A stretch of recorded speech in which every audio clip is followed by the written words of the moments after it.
ఓట్లేయించి గెలిపించుకున్నాం. అదే పౌరుషం అంటే. చంద్రబాబు గారు చెప్తున్నారు మాకు బీజేపీతో కూడా పొత్తుందట.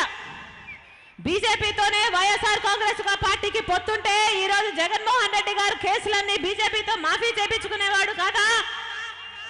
మాకు బీజేపీతో పొత్తు లేదు, మాకు కాంగ్రెస్ తో పొత్తు లేదు, మాకు కేసీఆర్ తో పొత్తు లేదు, మాకు అవసరం కూడా లేదు. సింహము సింగిల్ గానే వస్తుంది.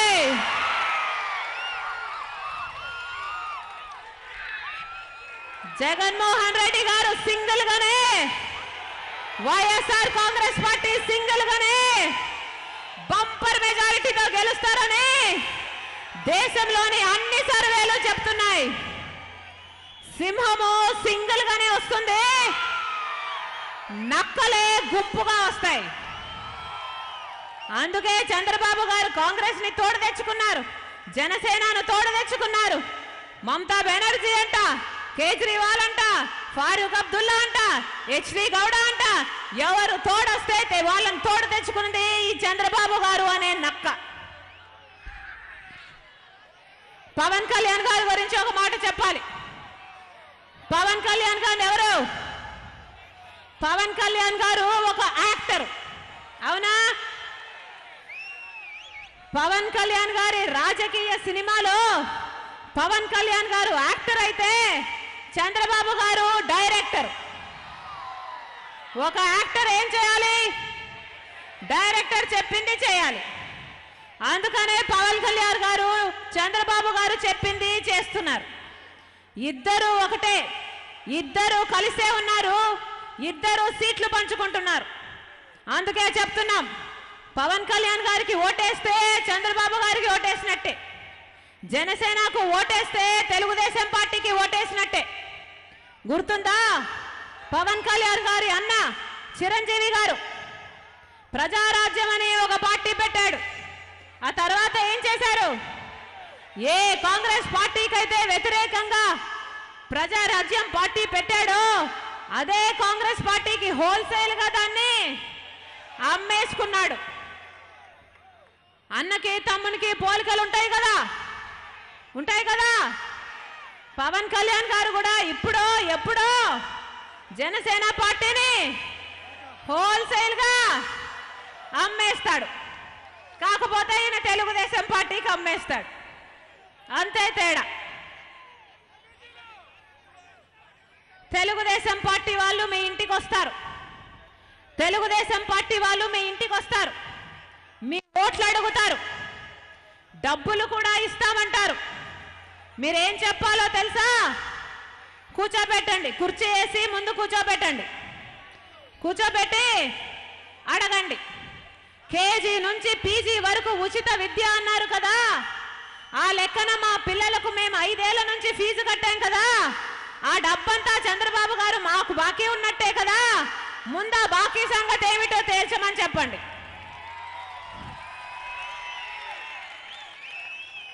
ఆడపిల్ల పుడితే 25,000 రూపాయలు ఇస్తామని చంద్రబాబు గారు వాగ్దానం చేశారు. ఆ లెక్కన ఈ 5 ఏళ్లలో ఆడపిల్లను కన్న ప్రతి తల్లిదండ్రులకి చంద్రబాబు గారు 25,000 రూపాయలు బాకీ ఉన్నారన్నమాట. ముందా బాకీ సంగతి ఏమిటో తేల్చమని చెప్పండి.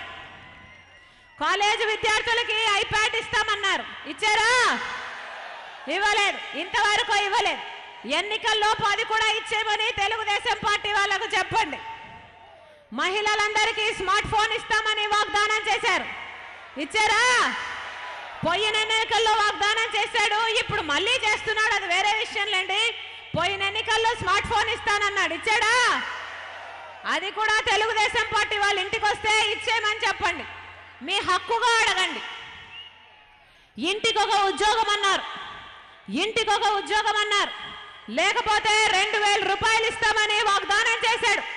గత ఎన్నికల్లో చేశాడా? ఇచ్చాడా? డబ్బు ఇవ్వలేదు. ఆ లెక్కన నెలకు 2,000, నెలకు 2,000 ఇంటూ 5 సంవత్సరాలు అంటే 60 నెలలు ఎంతైంది? అక్షరాల 1,20,000 రూపాయలు అయింది. అంటే ప్రతి ఇంటికి చంద్రబాబు గారు 1,20,000 రూపాయలు బాకీ పడ్డారన్నమాట. తెలుగుదేశం పార్టీ వాళ్ళు వచ్చి ఓటు అడిగితే ముందా బాకీ సంగతి ఏమిటో తెలుసమని చెప్పండి. ప్రతి పేదవాడికి 3 సెంట్లు భూమి ఇస్తామన్నారు, ఇల్లు కూడా కట్టిస్తామన్నారు. ఇచ్చారా? ఇవ్వలేదు. వాళ్ళు మాత్రం వేల ఎకరాలు అమరావతిలో, విశాఖపట్నంలో దళిత భూములు, గుడి పూజ భూములు మొత్తానికి మొత్తం మింగేశారు. ఆ భూమి అంతా ఎవరిదనుకున్నారు? మీదే. మీ భూమి మీకు రాసిచ్చేసేమని చెప్పండి. రైతులకు, డ్వాక్రా మహిళలకు, చేనేతలకు రుణమాఫీ అన్నారు, వాగ్దానం చేశారు. ఆ లెక్కన మీకు ఎంత రుణం ఉందో అంత రుణము ప్లస్ ఈ 5,000, ఈ 5 ఏళ్ల వడ్డీ అంతా చంద్రబాబు గారు మీకు బాకీ అన్నమాట. తెలుగుదేశం పార్టీ వాళ్ళ ఇంటికి వస్తే ముందా బాకీ సంగతి ఏమిటి అని దేశమని చెప్పండి. మీ ఓట్లు కొనడానికి చూస్తారు, డబ్బులు ఇస్తామంటారు. అమ్ముడుపోతామా? అమ్ముడుపోతామా? నిజానికి చంద్రబాబు గారు మీకు ఎంత డబ్బు ఇచ్చినా మీ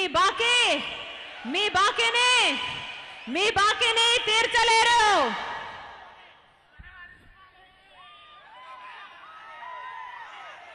ఈ అవినీతి పాలన పోవాలి అంటే జగన్మోహన్ రెడ్డి గారు రావాలి. ఈ 10 నాలుకల రావణాసుడు పోవాలి అంటే జగనన్న రావాలి.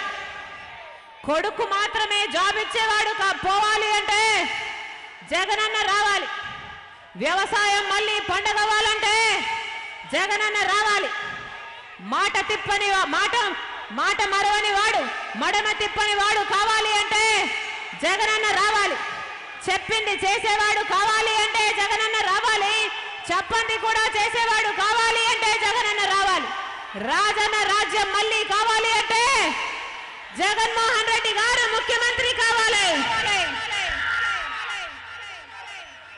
కులాలకు, మతాలకు, ప్రాంతాలకు, పార్టీలకు అతీతంగా ప్రతి వర్గానికి సేవ చేయాలని ఆశపడుతున్నాడు జగన్మోహన్ రెడ్డి గారు. ఒక్క అవకాశం ఇమ్మని మా ప్రార్థన.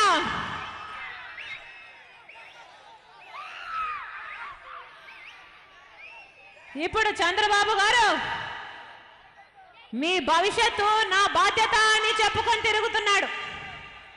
నిజమేనా?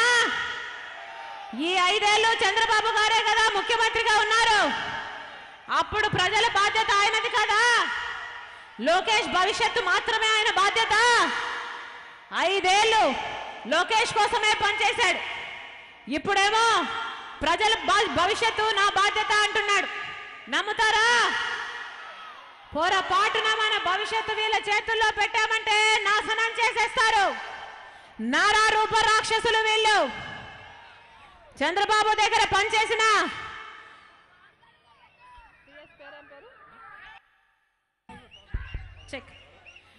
అజయ్ కలాం అని చీఫ్ సెక్రటరీ గారు చంద్రబాబు గారితో పనిచేసిన ఆయన నిన్న చెబుతున్నారు, ఈ 5 ఏళ్లలో జరిగిన అవినీతి గత 40 ఏళ్లలో ఆంధ్ర రాష్ట్రంలో ఎప్పుడూ జరగలేదంట. ఈ 5 ఏళ్లలో ఆంధ్ర రాష్ట్రం ఎంత అప్పు చేసిందో గత 40 ఏళ్లలో ఆంధ్రప్రదేశ్ మొత్తము కూడా అంత అప్పు చేయలేదట. ఆ డబ్బంతా ఏమైనట్టు? అభివృద్ధి, సంక్షేమం ఎక్కడైనా కనిపిస్తున్నాయా? తండ్రి కొడుకులు కలిపి లూటీ చేశారు ఆంధ్ర రాష్ట్రాన్ని. మన భవిష్యత్తును వీళ్ళ చేతుల్లో పెడితే నాశనం చేసేస్తారు. నారా రూప రాక్షసులు, జాగ్రత్త.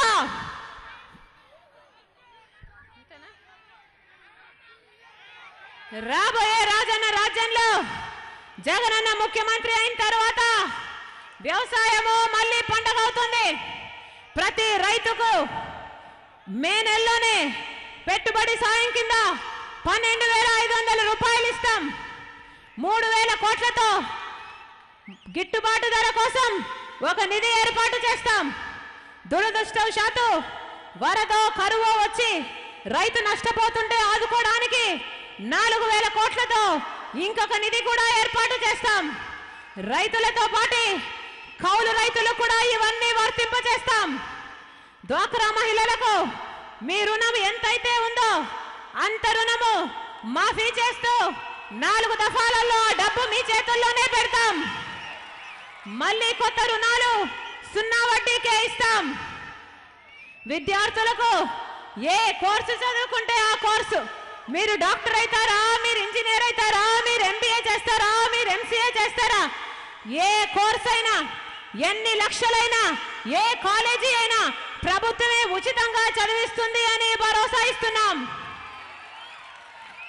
ప్రతి సంవత్సరము హాస్టల్ మెస్ ఛార్జీల కింద ఆ విద్యార్థి చేతుల్లోనే 20,000 రూపాయలు పెడతామని కూడా చెప్తున్నాం. యువకులకు ప్రభుత్వ కాంట్రాక్టులు మొత్తం నిరుద్యోగులకే ఇస్తామని, వాళ్ళకే ప్రాధాన్యత ఇస్తామని చెప్తున్నాం. వాళ్లకు ఉపాధి కోసం సబ్సిడీ కూడా ఇస్తాము. పరిశ్రమల్లో 75% స్థానికులకే ఉద్యోగాలు ఇచ్చేటట్టు చట్టం కూడా బదిలీ చేస్తాం. ప్రతి తల్లి తన పిల్లలను కూలీకి తీసుకువెళ్లకుండా స్కూలుకు పంపితే చాలు, 2 పిల్లలకు చొప్పున ప్రతి సంవత్సరము 15,000 రూపాయలు ఆ తల్లి చేతుల్లోనే పెడతాం. ఎస్సీ ఎస్టీ మైనారిటీ బీసీ మహిళలకు 45 ఏళ్లు పైనిండిన వాళ్ళకి 75,000 రూపాయలు ఆర్థిక సహాయం కూడా చేస్తాం. అవ్వాతాతలకు పెన్షన్ వయసు 65 ఏళ్ల నుంచి 60 ఏళ్లకే కుదించి 2,000 నుంచి క్రమంగా 3,000 వరకు పెంచుకుంటూ పోతాం. వికలాంగులకు 3,000 పెన్షన్ ఇస్తాం. ప్రతి విషయంలోనూ వికలాంగులకు అండగా నిలబడతాం.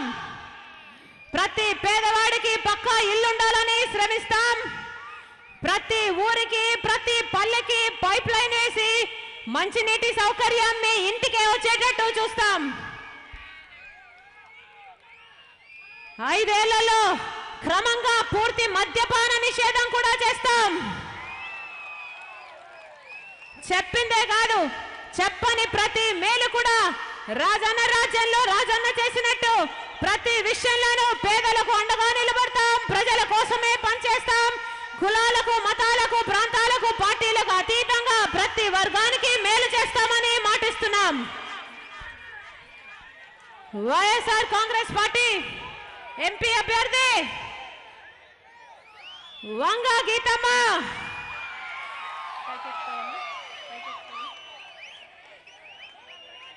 వైఎస్ఆర్ కాంగ్రెస్ పార్టీ ఎంపీ అభ్యర్థి అమ్మ వంగ గీత గారు గొప్ప మెజారిటీతో గెలిపించవలసిందిగా ప్రార్థన. వైఎస్ఆర్ సిపి ఎమ్మెల్యే అభ్యర్థి అన్న చంద్రశేఖర్ గారు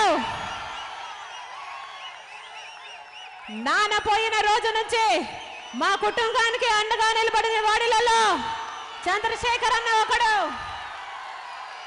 గొప్ప మెజారిటీతో గెలిపించవలసిందిగా ప్రార్థన. 11వ తేదీ ఎన్నికలున్నాయి. 11వ తేదీ ఎన్నికలున్నాయి. ఓటు వేసే సమయంలో ఒక్కసారి రాజన్నను తలుచుకోమని మా ప్రార్థన. ఓటు వేసే సమయంలో ఒక్కసారి రాజన్నను మీ గుండెలో తలుచుకొని ఆయన కొడుకు మీకు సేవ చేసే అవకాశం ఇమ్మని, మీకు సేవ చేసిన వైఎస్ఆర్ గారి కూతురుగా ఇదే నా ప్రార్థన. ఫ్యాను గుర్తుకే, ఫ్యాను గుర్తుకే, ఫ్యాను గుర్తుకే, ఫ్యాను గుర్తుకే, ఫ్యాను గుర్తుకే. ప్రజా తీర్పు కావాలి. బాయ్ బాయ్ బాబు, బాబును ఇంటికి పంపించేద్దాం. ప్రజా తీర్పు, ప్రజా తీర్పు. బాయ్ బాయ్ బాబు, ప్రజా తీర్పు. బాయ్ బాయ్ బాబు, బాయ్ బాయ్ పప్పు కూడా.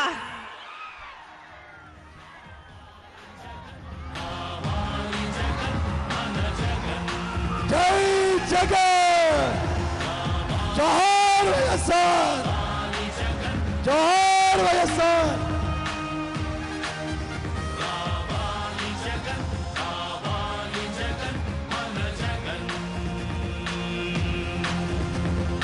అమరావతి అంటున్నది, ఆంధ్రావని అంటున్నది, ఉత్తరాంధ్ర కోస్తాంధ్ర పలనాడు అంటున్నది, రాయలసీమలో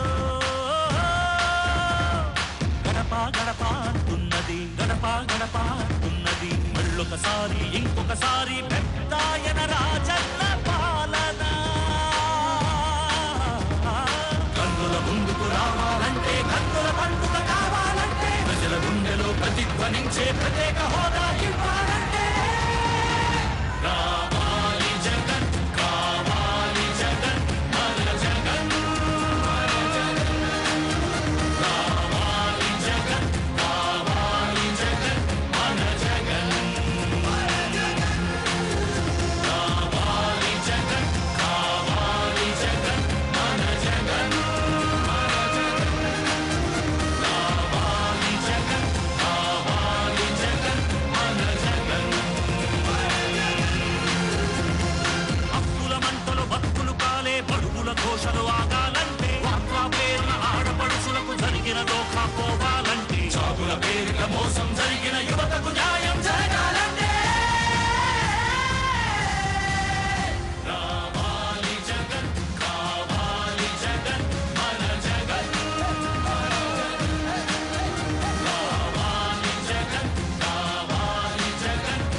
సంజీవుల జీవితమే సుఖ శాంతికి నిలయం కావాలంటే రుణ బాధలు కనరాని రోజులు జనకానుకగా ఇవ్వాలంటే ఎచన చూసిన ఆంధ్రావని ఒక